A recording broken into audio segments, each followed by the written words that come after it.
নমস্কাৰ বন্ধু বান্ধৱীসকল, মোৰ নাম শ্ৰী ভিংকুল শৰ্মা। মই এজন জ্যোতিষী।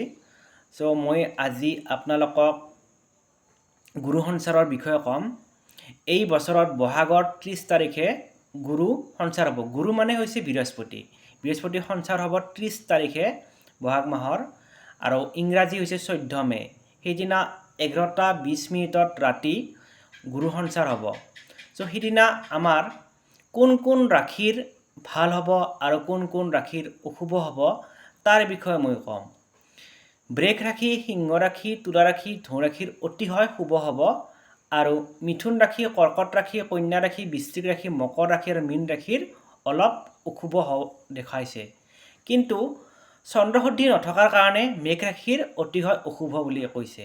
এতিয়া যিবিলাক ৰাশিৰ অশুভ হ'ব, তেওঁলোকে এই বছৰত আপোনালোকে যিকোনো মন্দিৰত এবিধ লাগতিয়াল বস্তু দান কৰিব। লাগতিয়াল বস্তু মানে হৈছে আপোনালোকে হয়তো ছাতি এগছিকি দান কৰিব পাৰে, নহ'লে আপোনালোকে লাগতিয়াল যিকোনো বস্তুৱে দান কৰিব পাৰে মন্দিৰত। আপোনাৰ মনে যি ধৰে এবিধ মন্দিৰত লাগতিয়াল বস্তু দান কৰিব। তাৰ কাৰণে গুৰুৰ প্ৰতিকাৰ হৈ গ'ল। আৰু লগতে আপোনালোকে কি কৰিব, বৃহস্পতিবাৰে আপোনালোকে হালধি পানীত মিলাই স্নান কৰিব। এইটো বৃহস্পতিৰ কাৰণে, গুৰুৰ কাৰণে অতি উত্তম উপায়। এই দুটা উপায় আপোনালোকে এইটো বছৰত কৰিব। এতিয়া মই কওঁ যে শনিৰ সাৰজাতি মীন ৰাশিত চলিব আৰু মেঘ ৰাশিত চলিব।